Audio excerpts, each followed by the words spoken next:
মিরপুরে সিরিজের শেষ ম্যাচে আফগানিস্তানের বিপক্ষে তামিমের সেঞ্চুরি, হাফ সেঞ্চুরি সাব্বিরের, লোয়ার অর্ডারের ব্যর্থতায় বড় স্কোর হচ্ছে না টাইগারদের। থানায় জিডি করতে নানা হয়রানি সহ পুলিশের বিরুদ্ধে অর্থ আদায়ের অভিযোগ। অনলাইনে চালুর পরামর্শ অপরাধ বিজ্ঞানীদের, প্রযুক্তিগত সমস্যার অজুহাত পুলিশের। চট্টগ্রাম বন্দরে পণ্য খালাসে ধীরগতি ও জটের কারণে বিশ্বের বিভিন্ন বন্দরে আটকে আছে বন্দরমুখী 50,000 কন্টেইনার। চরম ক্ষতির মুখে আমদানিকারকরা। পদ্মা সেতু প্রকল্প এলাকার সার্ভিস এরিয়া নির্মাণের কাজ শেষ হবে এই মাসেই। খুলে দেয়া হলে পর্যটনে যুক্ত হবে নতুন মাত্রা। এবং বরগুনার বামনা স্কুল মাঠে সপ্তাহে 2 দিন বসে গরু ছাগলের হাট। শিক্ষক শিক্ষার্থীরা ক্ষুব্ধ প্রতিক্রিয়া জানালেও সাফাই গাইলেন উপজেলা নির্বাহী কর্মকর্তা।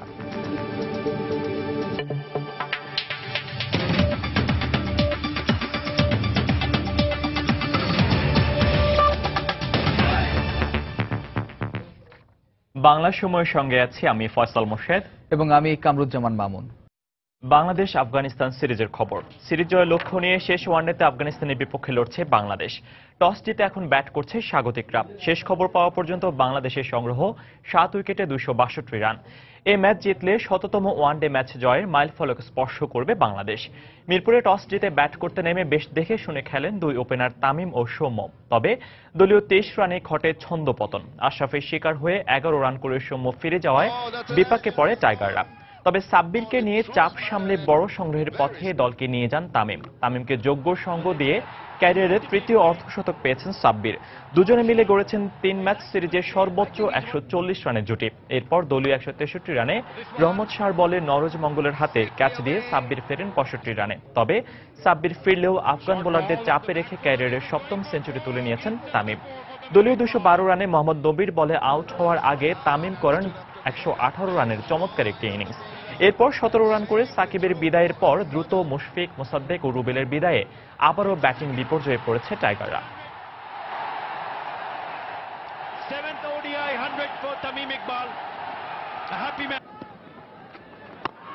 This is high, might be taken.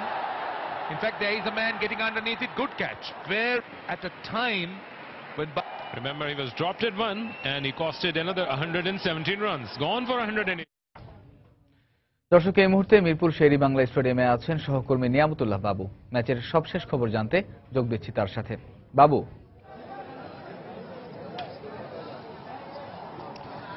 জি, আপনি যেমনটি বলছিলেন যে বাংলাদেশ আজকে আসলে শুরুতে যেমনটা খেলেছিল, আমরা যদি বলি যে সৌম্য সরকারের উইকেট হারানোর পর বাংলাদেশের তামিম এবং সাব্বির যেভাবে খেলেছিল সেভাবে আসলে এই মুহূর্তে কিছুক্ষণ আগ পর্যন্ত আসলে তেমন বাংলাদেশের সেই ছন্দটা ধরে রাখতে পারেনি। এখন এই মুহূর্তে 269 রান 7 উইকেটে। আমি যদি বলি তামিম 118 বলে যখন 118 রান করে বিদায় নিলেন, পরপরই কিন্তু সাকিব, মুশফিক এবং মোসাদ্দেক, তার পাশাপাশি মোশাররফ হোসেন রুবেল, যার কিনা এই ম্যাচ দিয়ে আফগানিস্তান সিরিজের শুরু হলো, তো তিনিও কিন্তু বিদায় নিয়েছিলেন। ধারাবাহিক উইকেট হারানোর কারণে বাংলাদেশ কিন্তু বেশ চাপের মুখে পড়ে গিয়েছিল। তবে এই মুহূর্তে মাহমুদুল্লাহ এবং মাশরাফি দুইজনই আছেন ক্রিজে। দুইজনই কিন্তু বেশ দেখে শুনে খেলছেন এবং চেষ্টা করছেন যে যেই বলটি আসলে 4 বা 6 হওয়ার মতন সেই বলটিকে সেই তার প্রাপ্যটা বুঝিয়ে দেয়ার। তো সেই হিসেবে বাংলাদেশে আসলে স্কোরটা যেভাবে আমরা ধারণা করেছিলাম যে মাঝখানে যেভাবে রান রেট ছিল এবং ব্যাটসম্যানদের যে ব্যাটিং এর ধারাবাহিকতা ছিল, সেখানে বেশ বড় একটি স্কোর বাংলাদেশ গড়বে, সেই অনুযায়ী যদিও এখন পর্যন্ত হয়নি। তারপরেও 269 রান খুব একটা কম নয় এই মাঠের জন্য। তারপরেও সবার প্রত্যাশা থাকবে, যেহেতু আর একটি ওভার বাকি আছে, সেক্ষেত্রে মাশরাফি আছেন, অভিজ্ঞ মাশরাফি, এবং সাথে আছেন অভিজ্ঞ মাহমুদুল্লাহ রিয়াদ। তো সেক্ষেত্রে কিন্তু তাদের উপরে বেশ ভরসাই যাচ্ছে যে এই একটি ওভারে যদি আরো বেশ কিছু রান দলের স্কোর বোর্ডে যোগ করা যায়, সেক্ষেত্রে কিন্তু বাংলাদেশ বেশ ভালো একটি ফাইটিং স্কোর পাবে এবং আফগানিস্তানের ব্যাটসম্যানদের উপর বাড়তি প্রেসার আসলে দিতে পারবে বাংলাদেশের বোলাররা। আর এখানে বলে রাখা ভালো, যেহেতু মোশাররফ হোসেন রুবেল এবং শফিউল ইসলাম দলের সাথে অন্তর্ভুক্ত হয়েছেন, সেক্ষেত্রে কিন্তু তাদের উপরও বাড়তি চাপ থাকছে যে তারাও যেন তাদের নিজেদের যোগ্যতাটা প্রমাণ করে ইংল্যান্ড সিরিজের আগে তাদের নিজেদের শক্ত অবস্থান তৈরি করার। আর এক্ষেত্রে আরেকটু কথা বলে রাখা ভালো যে শেষ ম্যাচ যেহেতু আফগানিস্তানের বিপক্ষে ইংল্যান্ড সিরিজের আগে, যেটিকে ইংল্যান্ডের সাথে আসলে 7 তারিখে ওয়ানডে সিরিজটি শুরু হতে যাচ্ছে, সেখানে বাংলাদেশের কিন্তু আসলে বেশ বড় একটি আত্মবিশ্বাস যেই জোগানোর যে ম্যাচটি, এটি কিন্তু আজকের এই ম্যাচ। তো সেক্ষেত্রে এই ম্যাচের মধ্যে যদি বড় স্কোর করা যায় এবং বোলাররা আফগান ব্যাটসম্যানদেরকে যদি অল্প রানের মধ্যে যদি আটকে ফেলতে পারেন নিজেদের বোলিং নৈপুণ্য প্রদর্শন করে, সেক্ষেত্রে কিন্তু আসলে বাংলাদেশের বেশ বড় একটি জয় সবাই আশা করছে। আর এই ক্ষেত্রে আরেকটু বলে রাখা ভালো যে যেহেতু আজকের উইকেটটি কিন্তু সকাল থেকে যেহেতু প্রচন্ড রোদ ছিল, বেশ ভালো একটি উইকেট বলা চলে, শক্ত উইকেট, স্লো উইকেট না ফাস্ট উইকেট বলা চলে। সেক্ষেত্রে স্পিনারদের পাশাপাশি আজকে কিন্তু পেসাররাও বেশ উপকার পাবে এই উইকেট থেকে। তো মিরপুর শেরেবাংলা ক্রিকেট স্টেডিয়াম থেকে এই ছিল আমার কাছে সর্বশেষ।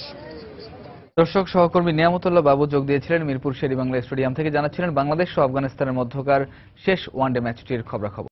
জেনারেল ডায়েরি বা জিডি, কারো হুমকি বা জরুরি কিছু হারিয়ে যাওয়া সহ নানা কারণে পুলিশি সহায়তার আশায় এই আইনি প্রক্রিয়া যেতে হয়। কিন্তু জিডি করতে থানায় গেলে বেআইনিভাবে অর্থ দাবির পাশাপাশি মানুষকে হেনস্থারও অভিযোগ আছে পুলিশের বিরুদ্ধে। এ কারণে অপরাধী বিজ্ঞানী ও সাধারণ মানুষের চাওয়া জিডির পদ্ধতিটি অনলাইনে করা সম্ভব হলে এই দুর্ভোগ এড়ানো যাবে। পুলিশ বলছে কিছু সমস্যার কারণে অনলাইন প্রক্রিয়াটি আপাতত চালু করা যাচ্ছে না। আব্দুল হালিমের ছবিতে আতিকুর রহমান তমালের রিপোর্ট। একটি বেসরকারি বিশ্ববিদ্যালয়ের শিক্ষক ওমর শরীফ জিডি করতে মোহাম্মদপুর থানায় এসেছেন। যেহেতু তার আগে অনেকেই জিডি করতে চান, তাই শরীফকে অপেক্ষা করতে হচ্ছে অনেকটা সময়। একের পর এক জিডি লিখছেন যে পুলিশ কর্মকর্তা, তিনি নিজেও যেমন হাঁপিয়ে উঠছেন, তেমনি অপেক্ষায় ক্লান্ত শরীফ। এটা আসলে একটু লেন্দি প্রসেস, কারণ অনেক কিছু লিখতে হয়, ডিটেলসগুলো ঠিকমতো শুনতে হয়, আর যিনি সার্ভিস ডেলিভারি অফিসার থাকেন ওনাকেও আসলে অনেক কিছু নিয়ে ডিল করতে হয়। এ তো গেল এক ধরনের সমস্যা, অন্য চিত্রও আছে। জিডি করতে রাজধানীর রূপনগর থানায় গিয়েছিলাম আমরা। সেখানে সরাসরি টাকা চেয়ে বসলেন পুলিশ কর্মকর্তা। কত তো লাগবে? 200 টাকা লাগবে। 200 টাকা তার নাম অনেক দাম।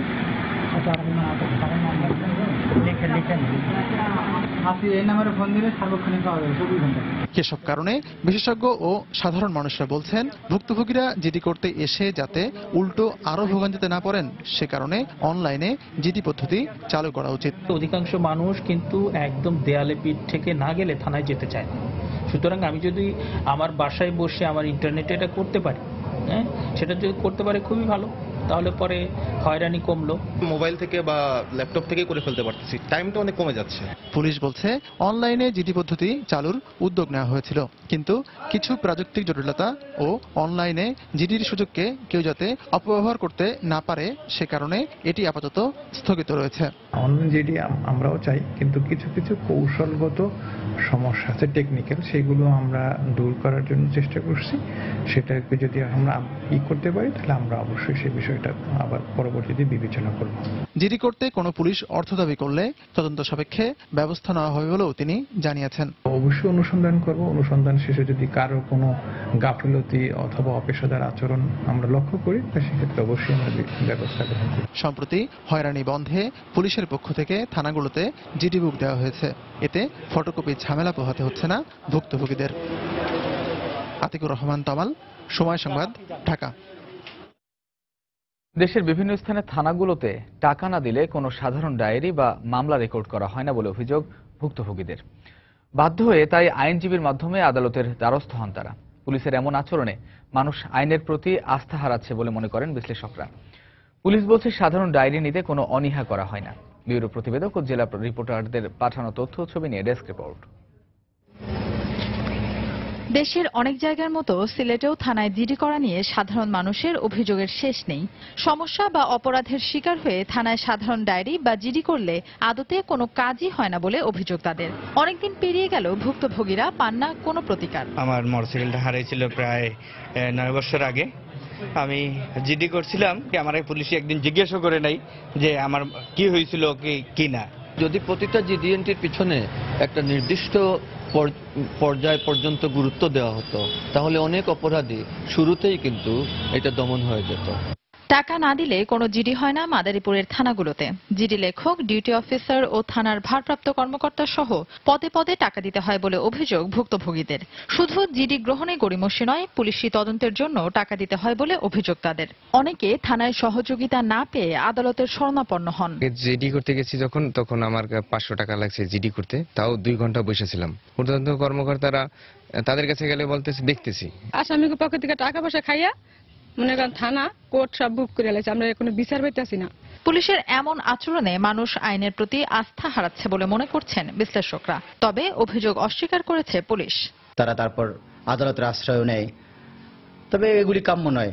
থানা কর্তৃপক্ষ জিডি করবেন এবং মানুষকে সহযোগিতা করবে, জিডি তদন্ত করবে নিরপেক্ষভাবে এবং সেই জিডির সত্যতা পেলে সেটা আদালতকে রিপোর্ট দিয়ে জানাবে, এটাই আমরা আশা করি। অনেকে আবার বিচার না পেয়ে ফিরে যায় আর কি। তো এটা আমাদের মতে মনে হয় এটা সম্পূর্ণরূপেই মানবাধিকার লঙ্ঘন। এই বিষয়ে সংশ্লিষ্ট ঊর্ধ্বতন কর্তৃপক্ষের খেয়াল রাখা উচিত। কোনো অভিযোগ আসলে থানা পুলিশ ওই অভিযোগ আমলে নিয়ে আইনগত ব্যবস্থা গ্রহণ করে থাকে। পুলিশ মামলা গ্রহণের ক্ষেত্রে অনীহা করে, এই বিষয়টা একেবারেই গ্রহণযোগ্য না এবং সঠিক না আমি বলবো। চলতি বছর মাদারীপুরের 5টি থানায় 13,800টি সাধারণ ডায়েরির মধ্যে তদন্ত হয়েছে মাত্র 2,000টির। ফাহমিদা মৌটুসী, সময় সংবাদ। বাংলার সময় আরো থাকছে। গাইবান্ধায় রংপুর সুগার মিলের দখলকৃত জমি উদ্ধারের দাবিতে আবারও শ্রমিকদের বিক্ষোভ। 2 ঘন্টা রেললাইন অবরোধ, কঠোর আন্দোলনের হুঁশিয়ারি। টানা সরকারি বন্ধের পাশাপাশি বন্দরভিত্তিক শ্রমিক সংগঠনগুলোর ধর্মঘটের কারণে বিশ্বের বিভিন্ন বন্দরে আটকে আছে চট্টগ্রাম বন্দরমুখী অন্তত 50,000 কন্টেইনার। এর মধ্যে মালয়েশিয়ার পেনাং, কেলাং, শ্রীলঙ্কার কলম্বো এবং সিঙ্গাপুর বন্দরে রয়েছে সবচেয়ে বেশি কন্টেইনার। চট্টগ্রাম বন্দরে জাহাজ থেকে পণ্য নামানোর ক্ষেত্রে ধীরগতি এবং জট সৃষ্টি হওয়ায় এসব কন্টেইনার আটকা পড়েছে বলে অভিযোগ শিপিং ব্যবসায়ীদের। এ অবস্থায় আমদানিকারক প্রতিষ্ঠানকে ক্ষতির মুখে পড়তে হচ্ছে। আরো জানাচ্ছেন কমল দে।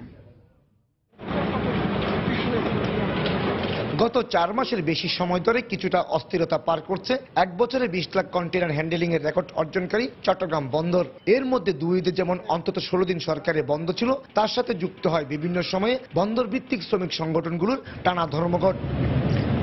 সর্বশেষ কন্টেইনার পরিবহনে ব্যবহৃত যানবাহন প্রাইম মুভার মালিক চালক ঐক্য পরিষদের 4 দিনের ধর্মঘটে চট্টগ্রাম বন্দরের পরিস্থিতি যে ভয়াবহ রূপ নেয় তার রেশ গিয়ে পড়ে পার্শ্ববর্তী অন্যান্য বন্দরগুলোতেও। মালয়েশিয়ায় যে পোর্ট কেলাং আছে সেখানে প্রায় 21,000 কন্টেইনার পড়ে আছে চট্টগ্রামমুখী।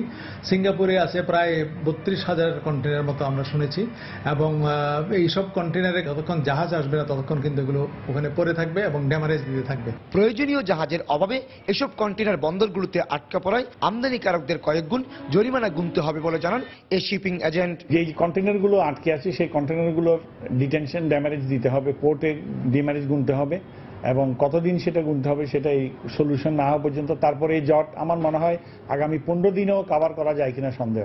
আটকে পড়া কন্টেইনারগুলোর মধ্যে বেশিরভাগই গার্মেন্টস শিল্পের কাঁচামালবাহী হয় বিপাকে পড়েছেন ব্যবসায়ীরা। একদিকে আর্থিক ক্ষতির সম্মুখীন হব, অন্যদিকে বায়ারের যে ফিক্স করার ডেট আমাকে দেওয়া হয়েছে ওইটা যখন আমি মেনটেন করতে পারবো না, স্বাভাবিকভাবে আমি পিছিয়ে যাচ্ছি। তো শিল্পর কাঁচামালগুলি যখন পৌঁছবে এখানে এবং বন্দরের জাহাজ জটের ফলে এটা ফ্যাক্টরিতে পৌঁছতে বা ভোক্তাদের কাছে পৌঁছতে সময় লাগবে। মোর দ্যান 1000 করোড় টাকার এটা আমাদের অর্থনৈতিকভাবে আমরা হারিয়ে ফেলেছি। টানা 4 দিনের ধর্মঘট শেষে শুক্রবার দুপুর থেকে শুরু হয়েছে চট্টগ্রাম বন্দরের কন্টেইনার ডেলিভারি প্রক্রিয়া।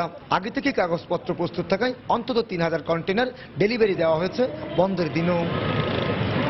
কমল দে, সময় সংবাদ, চট্টগ্রাম।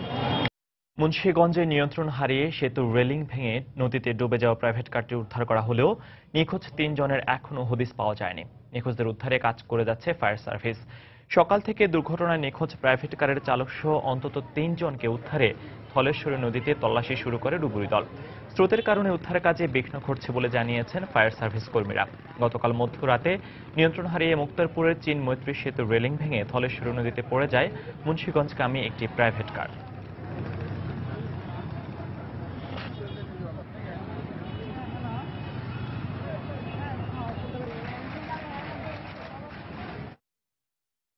রংপুর সুগার মিলের দখল করা জমি উদ্ধারের দাবিতে গাইবান্ধার মহিমাগঞ্জে প্রায় 2 ঘন্টা রেলপথ অবরোধ করে বিক্ষোভ করেছে মিলটির শ্রমিক কর্মচারী ও আখ চাষিরা। সকাল 9টার দিকে সান্তাহার থেকে লালমনিরহাটগামী একটি ট্রেন আটকে রেখে এ কর্মসূচি পালন করে তারা। পরে স্থানীয় প্রশাসনের আশ্বাসের পরিপ্রেক্ষিতে বেলা 11টার দিকে অবরোধ প্রত্যাহার করা হয়। এর আগে সকাল 8:30টার দিকে মিলটির শ্রমিক কর্মচারীরা বিক্ষোভ মিছিল নিয়ে মহিমাগঞ্জ রেল স্টেশনে অবস্থান নেয়। রেলপথ অবরোধ করে স্লোগান দিতে থাকে তারা।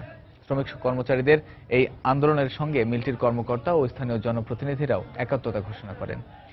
আন্দোলনকারীদের অভিযোগ, স্থানীয় আদিবাসীরা 3 মাস আগে গোবিন্দগঞ্জের সাহেবগঞ্জে রংপুর সুগার মিলের 1842 একর ফসলি জমি ও পুকুর দখল করে। দীর্ঘদিন ধরে মিল কর্তৃপক্ষ জমি দখলমুক্ত করার চেষ্টা করলেও প্রশাসন কোনো পদক্ষেপ নেয়নি বলে অভিযোগ তাদের।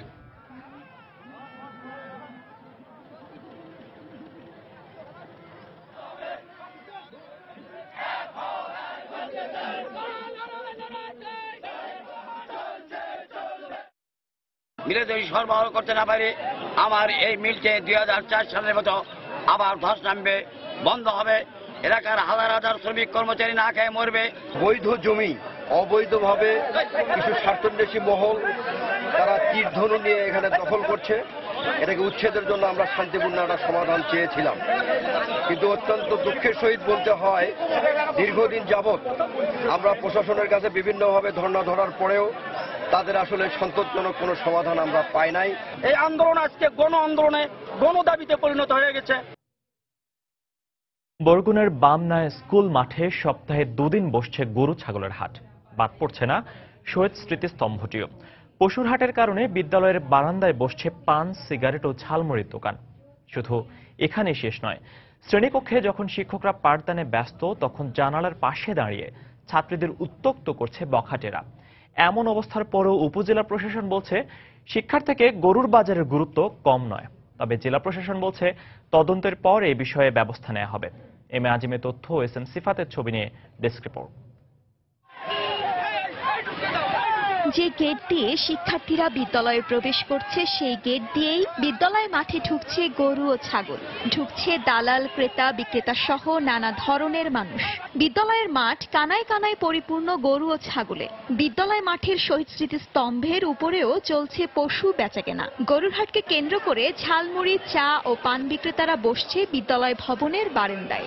বাজারের হইচই এ কারণে ক্লাসরুমের শিক্ষকদের কথা শুনছে না শিক্ষার্থীরা, আর বারান্দা ও জানালার পাশে বখাটেদের আড্ডা থাকায় ক্লাসরুমে ইফটিজিংয়ের শিকার হচ্ছে ছাত্রীরা। ক্লাসের পাশে থাকে বখাটে ছেলেরা, তারা এসে মেয়েদের দিকে তাকিয়ে থাকে। গরু ও আমরা একই সাথে বিদ্যালয়ে ঢুকি, অ্যাসেম্বলি আমরা করতে পারছি না শুধু এই গরুর হাট বসানোর ফলে। মাঠে যদি গরুর মলমূত্র থাকে তাহলে আমাদের খেলাধুলা করা অসম্ভব হয়ে পড়ছে। তবে বিদ্যালয়ের প্রধান শিক্ষকের দাবি, ম্যানেজিং কমিটির মাধ্যমে বিদ্যালয় মাঠে গরুর হাট বন্ধে কাজ শুরু করলেও উপজেলা নির্বাহী অফিসারের হস্তক্ষেপে তা সম্ভব হয়নি। উপজেলা নির্বাহী অফিসার তিনি ইজারাদারদের পক্ষ নিয়ে তিনি এক ধরনের শক্তি প্রয়োগ করে আসলে সে এখানে গরুর বাজারটা বসাচ্ছেন। আর উপজেলা নির্বাহী কর্মকর্তা মনে করেন সমাজের জন্য গরুর হাটের প্রয়োজন কম গুরুত্বপূর্ণ নয়। সরকার হাট থেকে 5 লাখ 10 লাখ আয় করে, এটা সরকারের মুখ্য বিষয় না। মুখ্য বিষয় হচ্ছে এই অঞ্চলের মানুষের গরু বিক্রি করার জায়গা সৃষ্টি করা, আর একটা হচ্ছে গরু কেনার জায়গা সৃষ্টি করা। অবশ্য জেলা প্রশাসক জানালেন বিষয়টি তদন্ত করে আইনগত ব্যবস্থা নেওয়া হবে। ইউনো সাহেবের সাথে কথা বলেছি এবং এটি আইনানুগভাবে এটি সমাধান করার জন্য বলেছি। শিক্ষা প্রতিষ্ঠান অবশ্যই আমাদের সদ্ভাগ্যে আমরা গুরুত্ব দেব। গরুর বাজার যে মাঠটিতে বসছে তার দক্ষিণে ডৌয়াতলা ওয়াজেদ আলী খান ডিগ্রি কলেজ, পশ্চিমে কর্মজীবী নারী ও ছাত্রী হোস্টেল, উত্তরে হালদা ডৌয়াতলা সমবায় বহুমুখী মাধ্যমিক বিদ্যালয় ও পূর্ব পাশে চির উন্নত শিরনামে শহীদ স্মৃতিস্তম্ভ। সময় সংবাদ, বরগুনা। সরকার নিজেদের স্বার্থ রক্ষা এবং ক্ষমতায় টিকে থাকতে সুন্দরবন বিধ্বংসী রামপাল বিদ্যুৎ কেন্দ্র নির্মাণ করছে বলে অভিযোগ করেছেন বিএনপির মহাসচিব মির্জা ফখরুল ইসলাম আলমগীর। জনগণকে সাথে নিয়ে এই বিদ্যুৎ কেন্দ্র নির্মাণের বিরুদ্ধে আন্দোলন গড়ে তোলা হবে বলেও জানান তিনি। দুপুরে খুলনায় এক সেমিনারে মির্জা ফখরুল একথা বলেন। রাজনীতি তো একমাত্র যার মধ্য দিয়ে আপনার এই সুন্দরবনকে ধ্বংস করার চেষ্টা করা হচ্ছে। রাজনীতির কারণেই আজকে পশুর নদীকে ধ্বংস করার চেষ্টা করা হচ্ছে। রাজনীতির কারণেই আজকে এই বায়ু দূষণ করবে, পরিবেশ দূষণ করবে, বাংলাদেশের অস্তিত্ব বিপন্ন করবে, এইরকম একটি প্রকল্পকে আপনার সামনে নিয়ে এসে জোর করে সেটাকে চাপিয়ে দিতে চাইছেন জনগণের উপরে। এই সমস্ত কর্মকাণ্ডের মধ্য দিয়ে সুন্দরবনকে ধ্বংস করবার এই পরিকল্পনা করা হচ্ছে, সেগুলোকে আমাদেরকে রুখে নিতে হবে। এবং সেই রুখে দিতে হলে এই অঞ্চলের মানুষকে আগে ঐক্যবদ্ধ হতে হবে। বাংলার সময়ে আরো থাকছে সিলেটের গোয়াইনঘাটে সন্ধান মিলেছে আরেকটি প্রাকৃতিক জলাবনের। রাতারকুলের সৌন্দর্যকেও ছাড়িয়ে গেছে নয়নাভিরাম এ মায়াবন, কাছে টানছে প্রকৃতি প্রেমীদের। পদ্মা সেতু প্রকল্প নিয়ে প্রতি মাসের 1 তারিখে আমরা বিশেষ রিপোর্ট প্রচার করে থাকি। এরই ধারাবাহিকতায় আজ থাকছে সেতু এলাকায় পর্যটন শিল্পের সম্ভাবনা নিয়ে রিপোর্ট। পদ্মা সেতু পাল্টে দেবে প্রকল্প এলাকার চেহারা। অর্থনৈতিক ও সামাজিক পরিবর্তনের পাশাপাশি এলাকার পর্যটন খাতে যা যোগ করবে নতুন মাত্রা। বিশেষ করে আধুনিক সব সুযোগ সুবিধা নিয়ে প্রকল্প এলাকায় নির্মিত সার্ভিস এরিয়াগুলোর কাজ শেষে সাধারণের জন্য খুলে দেওয়া হলে তার সুফল পাবেন দেশের পর্যটন প্রেমীরা। সংশ্লিষ্টরা বলছেন, চলতি মাসের মধ্যে সার্ভিস এরিয়া নির্মাণের কাজ শেষ হবে। এহসান জুয়েলের রিপোর্ট, ছবি তুলেছেন সাইফুল ইসলাম। এ যেন এক নতুন শহর, অজস্র স্বপ্ন বুকে নিয়ে যা জেগে উঠছে উত্তাল পদ্মা নদীর পাড়ে। পদ্মা সেতুকে ঘিরে দেশের দক্ষিণ পশ্চিমাঞ্চলের কোটি মানুষের দীর্ঘদিনের লালিত যে স্বপ্ন, তার কাজের সুবিধার জন্য মুন্সিগঞ্জ, শরীয়তপুর এবং মাদারীপুরে গড়ে তোলা হয়েছে 3টি সার্ভিস এরিয়া। এর মধ্যে 1 ও 2 নম্বর সার্ভিস এরিয়ায় মূল সেতু, নদী শাসন প্রকল্প ও সেতু বিভাগের কর্মকর্তারা থাকছেন। 3 নম্বর সার্ভিস এরিয়া থাকার ব্যবস্থা হয়েছে সেনা কর্মকর্তাদের। আপাতত এই 3টি সার্ভিস এরিয়া দেশি বিদেশি প্রকৌশলী, বিশেষজ্ঞদের আবাসন এবং গবেষণার কাজে ব্যবহার করা হলেও এগুলোকে ঘিরেই পদ্মা দুপারে গড়ে উঠছে পর্যটন সম্ভাবনা। বিশেষ করে 2 নম্বর সার্ভিস এরিয়াটিকে পুরোপুরি গড়ে তোলা হচ্ছে পর্যটন বান্ধব করে। পুরো কাজ শেষ হয়ে গেছে। আমরা সার্ভিস এরিয়া 2 এবং মাওয়াটা আমরা অক্টোবরে আমরা হ্যান্ডওভার করব। ভবিষ্যতে বিশেষ করে এই সার্ভিস এরিয়া 1কে এটা একটা বিবিএ সম্পত্তি হিসেবে থাকবে। আর আমাদের যে সার্ভিস এরিয়া 2 যেটা রয়েছে, সেই সার্ভিস এরিয়া 2টা হবে বেসিক্যালি আমাদের টোটালি একটা টুরিস্ট স্পট। এটা আমাদের তো বিবিএর কিছু কাজে লাগবে, এখানে মেইনটেন্যান্সের জন্য বহু লোক থাকতে হবে, সেখানে তাদের কাজে লাগবে। 3টি সার্ভিস এরিয়া নির্মাণে সার্বিক তদারকি করছে বাংলাদেশ সেনাবাহিনী। সেতুর কাজ শেষ হলে 77 হেক্টর এলাকা জুড়ে নির্মিত 2 নম্বর সার্ভিস এরিয়ায় পর্যটকদের জন্য থাকবে আবাসনের পাশাপাশি আধুনিক সব সুবিধাই। Other allied facilities like medical center, swimming pool, tennis ground, then basketball ground, all these substations, then high water tank, এগুলো সমস্ত কিছু ফ্যাসিলিটিস মিলিয়ে আপনার সার্ভিস এরিয়া 2। চলতি মাসের মধ্যেই নির্মাণ কাজ শতভাগ শেষ করে সার্ভিস এরিয়াগুলো সেতু বিভাগের হাতে হস্তান্তর করবে সেনাবাহিনী। পদ্মা সেতুর যে কর্মযোগ্য তার বিশাল একটি অংশ জুড়ে রয়েছে এই সার্ভিস এরিয়া নির্মাণের কাজ। এই এলাকাগুলোকে গড়ে তোলা হচ্ছে একেবারেই পর্যটন এলাকার আদলে। সেতুর কাজ শেষ হওয়ার পরে সার্ভিস এরিয়াগুলো খুলে দেওয়া হবে সাধারণ মানুষদের জন্য, যার ফলে পদ্মার দুপারের মানুষ খুঁজে পাবেন বিনোদনের নতুন জায়গা। এহসান জুয়েল, সময় সংবাদ, মাদারীপুর। সাভার ও লক্ষ্মীপুরে গুলিতে 2 জন নিহত হয়েছে। পুলিশ বলছে বন্দুকযুদ্ধে তাদের মৃত্যু হয়েছে। পুলিশ জানায়, রাতে লক্ষ্মীপুরের রামগতি উপজেলার বয়ারচর এলাকা থেকে জলদস্যু বাহিনীর সদস্য নিজামকে আটক করা হয়। পরে তাকে নিয়ে অন্য জলদস্যুদের গ্রেফতারে বিবিরহাট এলাকায় অভিযান চালানো হয়। এ সময় উপস্থিতি টের পেয়ে পুলিশকে লক্ষ্য করে গুলি ছোঁড়ে জলদস্যুরা। আত্মরক্ষার্থে পুলিশও পাল্টা গুলি চালায়। বাকিরা পালিয়ে যেতে সক্ষম হলেও গুলিতে নিহত হয় নিজাম। পরে ঘটনাস্থল থেকে একটি এলজি ও 2 রাউন্ড গুলি উদ্ধার করা হয়।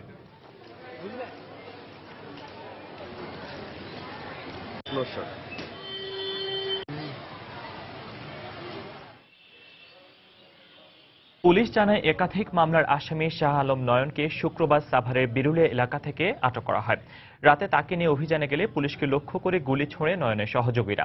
আত্মরক্ষার্থে পুলিশও পাল্টা গুলি চালায়। পরে ঘটনাস্থল থেকে তার লাশ উদ্ধার করা হয়। নিহত নয়ন পৌর যুবদলের সাংগঠনিক সম্পাদক বলে জানিয়েছে পুলিশ।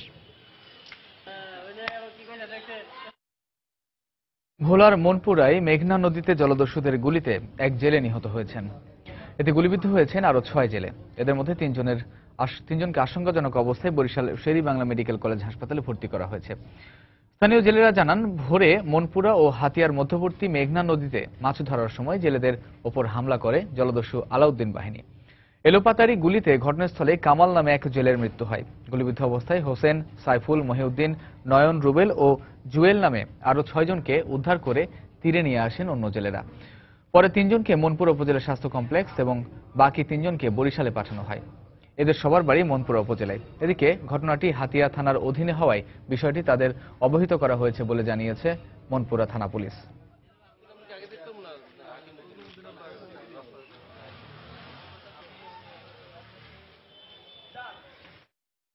হাতিয়া থেকে একদল জলদস্যু এসে মনপুরের জেলেদের উপর হামলা চালায়। হামলা চলাকালীন অবস্থায় এক জেলে গুলিবদ্ধ হয়ে মৃত্যুবরণ করেন। বাকি 3 জনের অবস্থা খুবই সংকীর্ণ। 3 জনকে বরিশাল শেরেবাংলা মেডিকেলে পাঠানো হয়েছে, আর 3 জন মনপুর হাসপাতালে রয়েছে। সুনামগঞ্জের দেরায়ে আধিপত্য বিস্তারকে কেন্দ্র করে দুগ্রুপের সংঘর্ষে অন্তত 30 জন আহত হয়েছেন। সকালে রফিকনগর গ্রামে এই ঘটনা ঘটে। পুলিশ জানায়, ওই গ্রামের মোহাম্মদ শহীদ আলী ও আকবরের মধ্যে জমি জমা নিয়ে বিরোধ চলে আসছিল। এরই জের ধরে আজ ভোরে উভয় পক্ষের লোকজন দেশীয় অস্ত্র নিয়ে সংঘর্ষে জড়িয়ে পড়ে। পরে পুলিশ ঘটনাস্থলে পৌঁছে পরিস্থিতি নিয়ন্ত্রণে আনে। এই ঘটনায় আহতদের দিরাই উপজেলা স্বাস্থ্য কমপ্লেক্সে ভর্তি করা হয়। এদের মধ্যে 20 জনকে গুরুতর অবস্থায় সিলেট ওসমানী মেডিকেল কলেজ হাসপাতালে পাঠানো হয়েছে।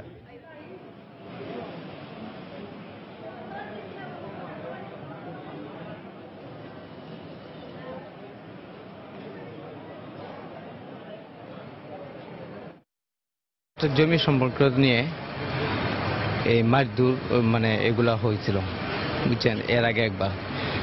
এখন আবার তৃতীয়বার আমাদের উপরে হামলা করা হয়েছে। বাড়িতে আওয়ার পরে আইসা দেখি এখন বাড়ির মাঝে উঠবার কোনো ক্ষমতা নাই, এরা সবে এসে হামলা চালাইছে। নাটোরের হালসায় 2টি স্বর্ণের দোকানে ডাকাতির সাথে জড়িত 4 জনকে আটক করেছে পুলিশ। পাশাপাশি লুট হওয়া কিছু স্বর্ণালঙ্কারও উদ্ধার করা হয়েছে। পুলিশ জানায়, শুক্রবার রাত থেকে আজ সকাল পর্যন্ত 3টি উপজেলায় অভিযান চালিয়ে তাদের আটক করা হয়। অভিযানে লালপুর, গুরুদাসপুর ও সিংড়া উপজেলা থেকে 3 লাখ টাকা মূল্যের স্বর্ণালঙ্কার উদ্ধার করে পুলিশ। গত বুধবার রাতে সদর উপজেলার হালসা বাজারে নৈশ প্রহরীদের পিটিয়ে 2টি স্বর্ণের দোকান লুট করে ডাকাত দল।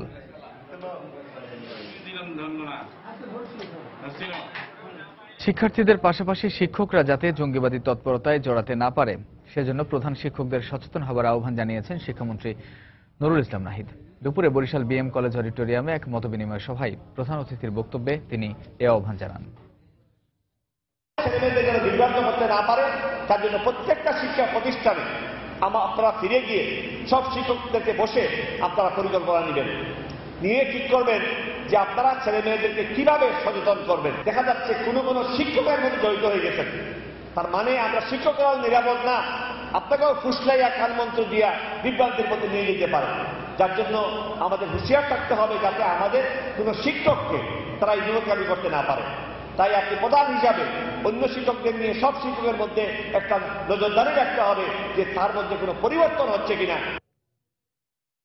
যশোরে রাস্তা নির্মাণের নামে হতদরিদ্র এক নারীর বসতভিটা উচ্ছেদের প্রতিবাদে মানববন্ধন করেছে বাংলাদেশ দলিত পরিষদ নামে একটি সংগঠন।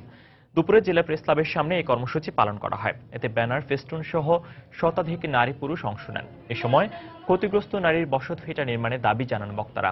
গত 22 সেপ্টেম্বর কেশবপুর উপজেলার সাতবাড়িয়া গ্রামে রাস্তা নির্মাণের জন্য মান্দারি দাস নামে এক নারীর বসতভিটা উচ্ছেদের অভিযোগ ওঠে স্থানীয় চেয়ারম্যানের বিরুদ্ধে।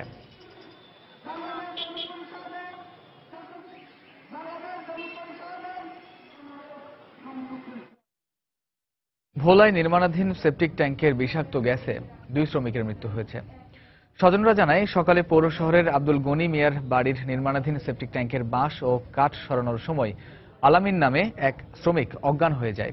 রাজীব নামে আরেক শ্রমিক তাকে উদ্ধার করতে গেলে সেও অসুস্থ হয়ে পড়েন। উদ্ধার করে ভোলা সদর হাসপাতালে নেয়ার পর চিকিৎসক তাদের মৃত ঘোষণা করেন। ট্যাঙ্কের মুখ বন্ধ থাকায় জমে থাকা বিষাক্ত গ্যাসে তাদের মৃত্যু হয়েছে বলে জানিয়েছেন স্বজনরা।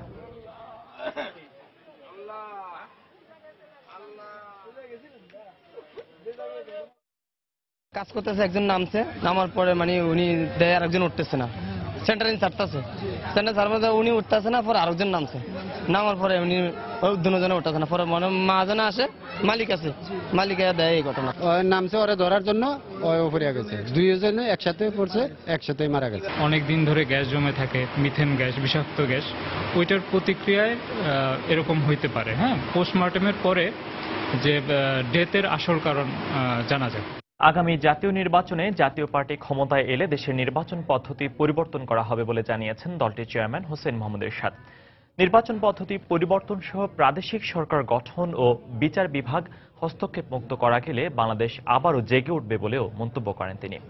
বিকেলে সিলেট রেজিস্ট্রারের মাঠে জেলা জাতীয় পার্টি আয়োজিত এক সমাবেশে তিনি একথা বলেন। আমরা ক্ষমতা আসলে নির্বাচন পদ্ধতি পরিবর্তন করব, যাতে মানুষ সুষ্ঠু ভোট দিতে পারে, নিজের মতামত ব্যক্ত করতে পারে। নির্বাচন পদ্ধতি পরিবর্তন করা যায়, বাদিলসি সরকার করা যায়, উপজেলা পূর্ণাঙ্গ করা যায়, বিচার ব্যবস্থা হস্তক্ষেপ না করা যায়, আবার বাংলাদেশ জেগে উঠবে। আর একবার আমাদের সুযোগ দিন, আর একবার সুযোগ দিন দেশ পরিচালনা করার। বয়স বৈষম্য দূর করুন এই স্লোগানকে সামনে রেখে দেশের বিভিন্ন স্থানে নানা আয়োজনের মধ্য দিয়ে পালিত হয়েছে আন্তর্জাতিক প্রবীণ দিবস। সকালে সিলেট জেলা প্রশাসকের কার্যালয় থেকে একটি বর্ণাঢ্য র্যালি বের করা হয়। র্যালিটি শহরের প্রধান প্রধান সড়ক প্রদক্ষিণ করে জেলা পরিষদ প্রাঙ্গণে গিয়ে শেষ হয়। এতে প্রবীণদের পাশাপাশি বিভিন্ন স্কুল কলেজের শিক্ষার্থীরাও অংশ নেয়।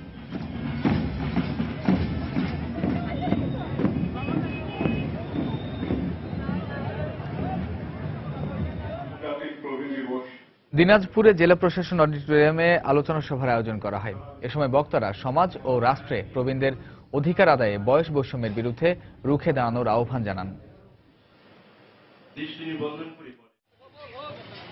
পটুয়াখালীর দুমকি উপজেলা চত্বর থেকে প্রবীণ হিতৈষী সংঘের উদ্যোগে একটি র্যালি বের করা হয়। র্যালি শেষে উপজেলা পরিষদ মিলনায়তনে আলোচনা সভা ও মিলাদ মাহফিলের আয়োজন করা হয়। এছাড়া নেত্রকোনা, পিরোজপুর, নাটোর ও বান্দরবান সহ বিভিন্ন স্থানে নানা আয়োজনের মধ্য দিয়ে দিবসটি পালিত করা হয়।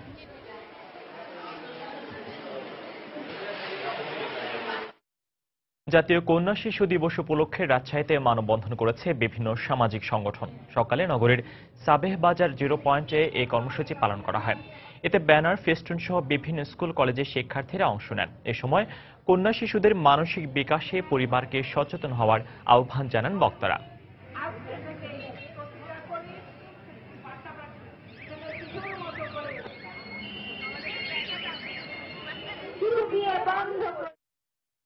পরিবেশ রক্ষায় সবুজ ত্রিশাল কর্মসূচির আওতায় ময়মনসিংহের ত্রিশালের বিভিন্ন শিক্ষার্থীদের মাঝে গাছের চারা বিতরণ শেষ হয়েছে। সকালে ত্রিশালের দরিরামপুর নজরুল একাডেমি মাঠে গাছের চারা বিতরণের মাধ্যমে কর্মসূচির সমাপ্তি ঘোষণা করা হয়। সমাপনী দিনে উপজেলার 10টি শিক্ষা প্রতিষ্ঠানের 2000-এরও বেশি শিক্ষার্থীকে গাছের চারা বিতরণ করেন জেলা প্রশাসক খলিলুর রহমান।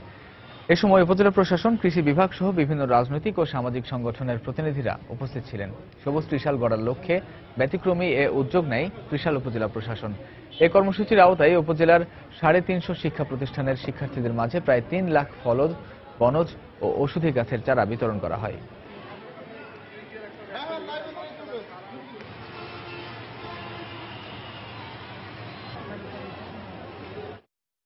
কৈশোর তারুণ্যে বই এই স্লোগানে চাঁদপুর সরকারি কলেজ মিলনায়তনে শুরু হয়েছে 4 দিনব্যাপী বইমেলা। সকালে প্রধান অতিথি হিসেবে মেলার উদ্বোধন করেন চাঁদপুরের জেলা প্রশাসক আব্দুস সবুর মণ্ডল। বিশেষ অতিথি হিসেবে উপস্থিত ছিলেন সময় টেলিভিশনের বার্তা প্রধান তুষার আব্দুল্লাহ। উদ্বোধনী অনুষ্ঠান শেষে অতিথিরা বইমেলার বিভিন্ন স্টল ঘুরে দেখেন। মেলায় ঢাকার সেরা 12টি প্রকাশনী অংশ নিয়েছে। শিক্ষা প্রতিষ্ঠানের ছাত্রছাত্রীদের জন্য প্রতিদিন সকাল 9টা থেকে বিকেল 4টা পর্যন্ত খোলা থাকবে স্টল। মেলা চলবে 4 অক্টোবর পর্যন্ত। আপনাদের উদ্দেশ্যে কিছুই বলার নাই। সোহেল মামা,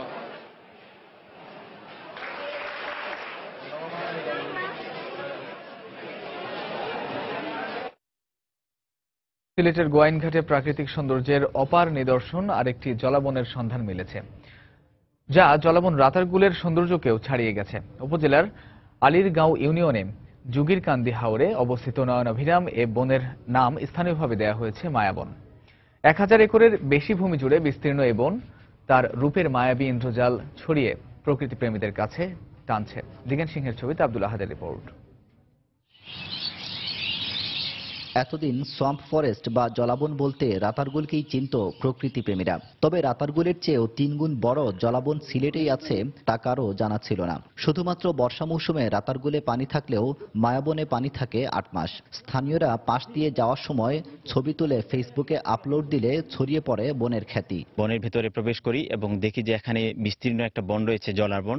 রাতারগুলে গেছি তো এই জায়গাটা পুরো আইসোলেটেড, নতুন আর অনেক ফ্রেশ, ক্লিয়ার। মায়াবন আসতে এত বেশি বেগ পেতে হবে না, কারণ ট্রান্সপোর্টেশনের জন্য এটা খুবই ইজি। বনের ভেতর জলের ওপর ভাসমান বিশাল বিশাল হিজল কিংবা নানা প্রজাতির বৃক্ষরাজি। গাছের ফাঁকে ফাঁকে চলছে নৌকা। দূর থেকে ভেসে আসছে ডাহুক, ঘুঘু, বক, দোয়েল, শ্যামা কিংবা শিয়ালের ডাক। এ যেন এক রূপকথার রাজ্য। বাইরের আর্টিফিশিয়াল শব্দ নেই, একেবারেই ন্যাচারাল একটা বিউটি। পানিতে অনেক বিছা ভেসে দেখতে পাচ্ছি এবং গাছের পাতায় পাতায় শুধু শুঁয়োপোকা দেখতে পাচ্ছি, মানে এগুলো একটু থ্রিল লাগছে। মায়াবনে দর্শনার্থীদের আনাগোনা এখনো তেমন একটা শুরু হয়নি, তবে ভ্রমণ পিপাসুদের নিরাপত্তা দিতে রয়েছে পুলিশ। আমার এলাকায় প্রায় 5টা দর্শনীয় জায়গা আছে, এটাও যদি সেরকমই হয় তাহলে আমি 100% সেটাও নিরাপত্তা দেওয়ার জন্য আমি সুব্যবস্থা করব। সিলেট তামাবিল সড়কের সারিঘাট থেকে গোয়াইনঘাট সড়ক দিয়ে 8 কিলোমিটার পার হওয়ার পর থামতে হবে বেখরা ব্রিজে। এখান থেকে নৌকাতে 5 মিনিট যাওয়ার পরই মায়াবনের দেখা মিলবে। পর্যটকদের অবাধ বিচরণ এবং বন বিভাগের বনবিরোধী কার্যক্রমে অনেক আগেই সৌন্দর্য হারিয়েছে রাতারগুল। জীববৈচিত্র্যে সমৃদ্ধ এই জলাবনটির পরিবেশ ও প্রতিবেশ দর্শনার্থীদের বাড়তি চাপে যেন হুমকিতে না পড়ে সেই দিকে লক্ষ্য রাখার দাবি জানিয়েছেন সচেতন এলাকাবাসী।